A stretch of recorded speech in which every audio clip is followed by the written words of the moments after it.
Genius, ये शब्द सुनते ही हमें दुनिया के सबसे महान साइंटिस्ट एल्बर्ट आइंस्टाइन याद आते हैं, जिन्हें दुनिया का सबसे बुद्धिमान व्यक्ति माना जाता है।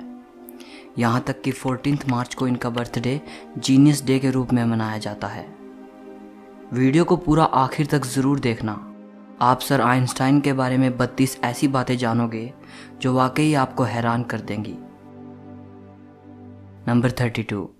जिस साल ग्रेट साइंटिस्ट गैलीलियो गैलीली की डेथ हुई थी, उसी साल सर आइजक न्यूटन का जन्म हुआ था। और जिस साल ग्रेट साइंटिस्ट जेम्स मैक्सवेल की डेथ हुई थी, उसी साल सर एल्बर्ट आइंस्टाइन का जन्म हुआ था। नंबर 31। आइंस्टाइन का ये फोटोग्राफ देख रहे हैं आप? कुछ समय पहले इस फोटो को नीलाम किया गया। ये 80 लाख रुपए में बिकी। इस मशहूर तस्वीर पर इस महान साइंटिस्ट के सिग्नेचर भी हैं। इस फोटो को प्रिंसटन यूनिवर्सिटी में 14 मार्च 1951 को आइंस्टाइन के 72वें बर्थडे पर खींचा गया था। फोटोग्राफर आइंस्टाइन को मुस्कुराने के लिए कह रहा था, लेकिन सर आइंस्टाइन उस दिन कई फोटोग्राफर्स के लिए ऐसा कर चुके थे, इसलिए हंसने की बजाय उन्होंने जीभ बाहर निकाल दी। नंबर 30। आइंस्टाइन ने अपनी अंतिम सांस लेते वक्त कुछ शब्द कहे थे जो कि जर्मन भाषा में थे। अनफॉर्चुनेटली जो व्यक्ति उस समय उनके साथ मौजूद था वो जर्मन भाषा नहीं जानता था। इसी कारण उनके अंतिम शब्द हमेशा के लिए राज बनकर दफन हो गए। नंबर 29। आइंस्टाइन के पास बहुत युवा आया करते थे। वो आइंस्टाइन से उनकी सक्सेस का राज पूछते थे। एक बार एक युवा उनके पास आया और कहने लगा, सर आज सारी दुनिया में आपका नाम है, लोग आपकी तारीफ करते नहीं थकते, प्लीज़ मुझे बताइए कि महान बनने का मूल मंत्र क्या है। जानते हो दोस्तों आइंस्टाइन ने क्या कहा? सिर्फ एक शब्द, लगन। नंबर 28। एक जीनियस होते हुए भी इस महान वैज्ञानिक की याददाश्त बेहद कमज़ोर थी। वो नाम, तारीखें और टेलीफोन नंबर्स भूल जाते थे। यहाँ तक कि उन्हें खुद का नंबर भी याद नहीं रहता था। एक बार उनके सहकर्मी ने उनसे उनका टेलीफोन नंबर मांगा। आइंस्टाइन पास रखी डायरेक्टरी में बोला, आपको खुद का टेलीफोन नंबर भी याद नहीं है? आइंस्टाइन ने कहा, नहीं, किसी ऐसी चीज़ को भला क्यों याद रखूं जो मुझे किताब में ढूंढने से मिल जाती है। नंबर 27। उनकी याददाश्त से जुड़ा एक और किस्सा बेहद मशहूर है। एक बार आइंस्टाइन प्रिंसटन यूनिवर्सिटी से कहीं जाने के लिए ट्रेन से सफ़र कर रहे थे। ट्रेन कंडक्टर सभी पैसेंजर्स की टिकट को पंचिंग करते हुए आइंस्टाइन के पास आया और उनसे टिकट दिखाने को कहा। आइंस्टाइन टिकट अपनी जेब में ढूंढने लगे और जेब में टिकट ना मिलने पर उन्होंने अपने सूटकेस को चेक किया। जब सूटकेस में भी टिकट नहीं मिला तो वो अपनी सीट के आसपास खोजने लगे। कंडक्टर आइंस्टाइन को अच्छी तरह जानता था। उसने कहा कि यदि आपकी टिकट गुम हो गई है तो कोई बात नहीं, मुझे विश्वास है कि आपने टिकट ज़रूर खरीदी होगी। और ये कहकर वो दूसरे पैसेंजर्स की टिकट चेक करने लगा। लेकिन जब उसने देखा कि अभी भी आइंस्टाइन अपनी सीट के नीचे टिकट ढूंढ रहे हैं, तब वो फिर से आइंस्टाइन के पास आया। फिर उनसे कहा कि वो टिकट के लिए परेशान ना हों, उनसे टिकट नहीं मांगा जाएगा। कंडक्टर की यह बात सुनकर आइंस्टाइन ने कहा, वो सब तो ठीक है, लेकिन बिना टिकट के मुझे पता कैसे चलेगा कि मैं जा कहाँ रहा हूँ। नंबर 26। आइंस्टाइन अपनी जनरल और स्पेशल थियोरी ऑफ रिलेटिविटी की वजह से पूरी दुनिया में जाने जाते हैं, लेकिन बहुत कम लोग जानते हैं कि 1921 में उनको Nobel prize theory of relativity के लिए नहीं, बल्कि फोटो इलेक्ट्रिक इफेक्ट की खोज के लिए दिया गया था। नंबर 25। आइंस्टाइन के सिद्धांत बेहद मुश्किल थे। उस समय बहुत कम लोग ऐसे थे जो उनके सिद्धांतों को समझ पाए थे। एक बार किसी ने आइंस्टाइन की पत्नी से पूछा, क्या आप अपने पति की थियोरी को समझती हैं? नहीं, उन्होंने बड़े आदर से जवाब दिया, लेकिन मैं अपने पति को समझती हूँ और उन पर भरोसा किया जा सकता है। नंबर 24। आइंस्टाइन को बाल कटवाना बिल्कुल पसंद नहीं था। उनके बाल हमेशा बिना कंघी किए होते थे। आज आइंस्टाइन का बिना कंघी किया हुआ hair style genius hair style के रूप में देखा जाता है। नंबर 23। इतने बड़े साइंटिस्ट होने के बावजूद भी वे कार चलाना नहीं जानते थे और समुद्री यात्रा उन्हें बहुत पसंद थी, पर तैरना नहीं आता था। नंबर 22, सर आइंस्टाइन को जुराबें पहनना बिल्कुल पसंद नहीं था। एक बार अपने बचपन के बारे में बताते हुए वो बोले, मेरे पैर की उंगलियां इतनी बड़ी थी कि बचपन में हमेशा मेरी जुराबें फट जाया करती थी। मैं इस बात से इतना परेशान रहता था कि मैंने जुराबें पहनना ही छोड़ दी। सर आइंस्टाइन को किसी के भी सामने बहुत अच्छी तरह ड्रेसअप होना पसंद नहीं था, फिर चाहे वे परिचित के बीच में हो या अपरिचित के, उन्हें कोई फर्क नहीं पड़ता था। नंबर 21, बचपन में आइंस्टाइन को मंदबुद्धि लड़का माना जाता था। टीचर ने तो यहाँ तक कह दिया था कि ये लड़का जिंदगी में कुछ नहीं कर पाएगा। वही लड़का बाद में दुनिया का सबसे महान साइंटिस्ट बना। नंबर 20, जैसा कि मैंने बताया कि आइंस्टाइन को मंदबुद्धि कहा जाता था, एक बार आइंस्टाइन के मैथ के प्रोफेसर ने उनको लेजी डॉग कह दिया था। वो पढ़ाई में ज़्यादा अच्छे नहीं थे, लेकिन मैथ ही बचपन से उनका फेवरेट सब्जेक्ट था।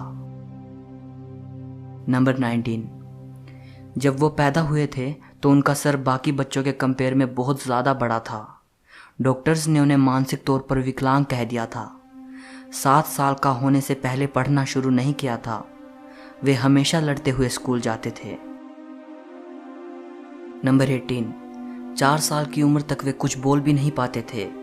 एक बार अपने पेरेंट्स के साथ खाना खाते हुए अचानक वे पहली बार बोले, सूप कितना गर्म है। ये सुनने के बाद उनके पेरेंट्स की हैरानी का ठिकाना ना रहा। नंबर 17, आइंस्टाइन को साइंस में इंटरेस्ट तब हुआ जब वो 5 साल के थे और उनके पिता ने उन्हें एक कंपास ला कर दिया। वे इस बात से हैरान थे कि कौन सी शक्ति नीडल पॉइंट को एक डायरेक्शन में रखती है। बस यहीं से उनके अंदर साइंस को लेकर इंटरेस्ट पैदा हो गया।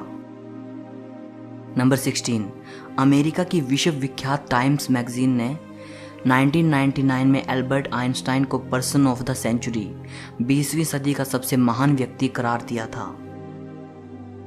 नंबर 15, साल 1952 में आइंस्टाइन को इजराइल का राष्ट्रपति बनने का ऑफर आया, लेकिन उन्होंने ये कहकर ऑफर के लिए मना कर दिया कि वे पॉलिटिक्स के लिए नहीं बने बल्कि साइंस के लिए बने हैं।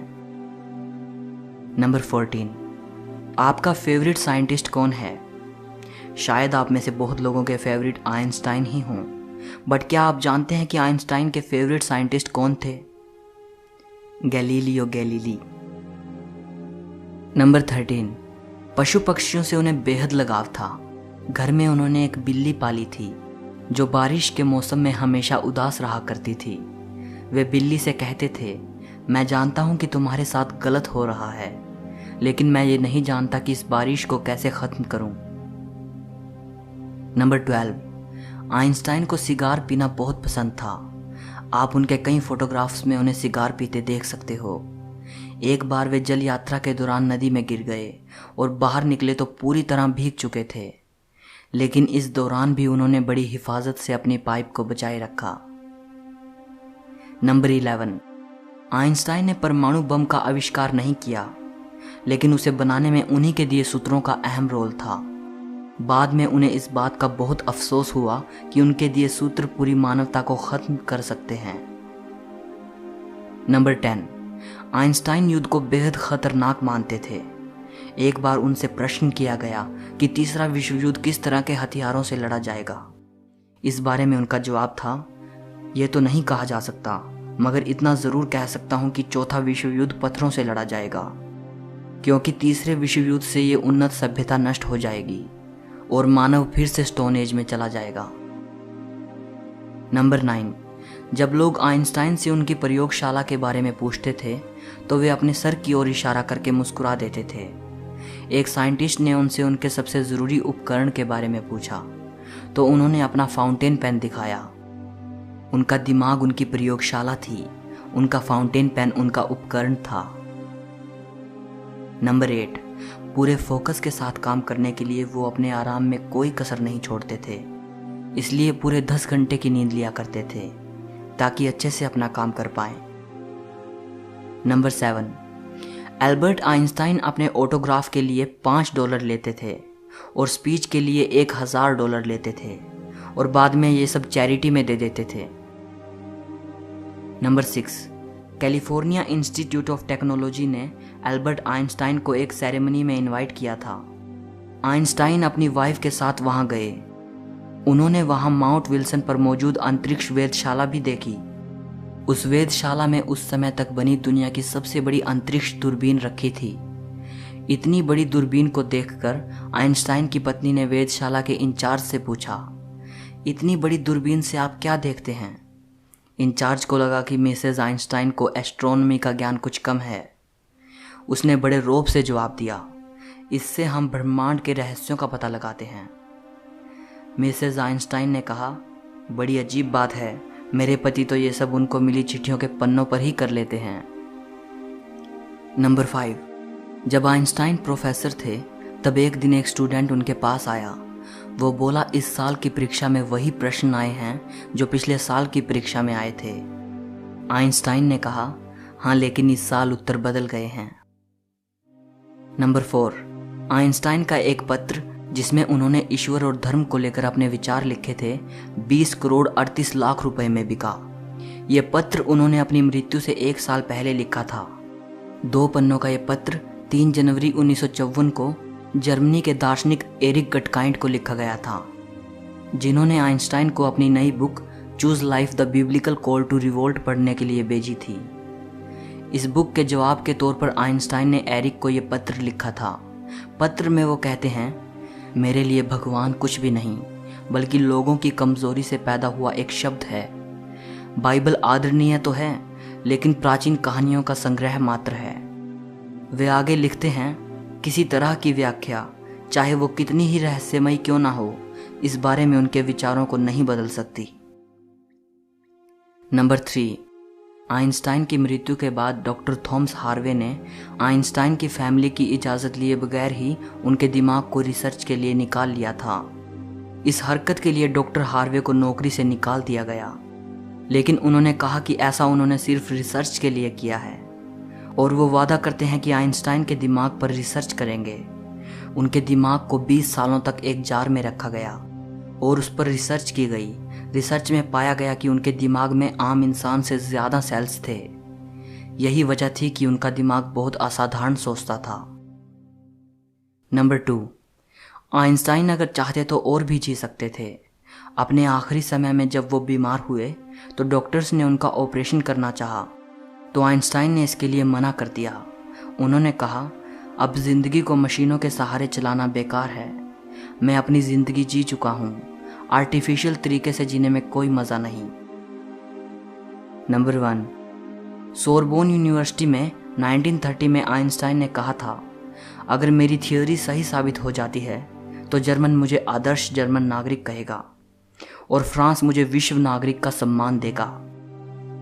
लेकिन अगर गलत साबित होती है तो फ्रांस मुझे जर्मन कहेगा और जर्मन मुझे यहूदी कहेगा। सो इस वीडियो के लिए इतना ही। इस महान वैज्ञानिक की ये बातें अगर आपको पसंद आई हों तो लाइक ज़रूर करना। कमेंट करके मुझे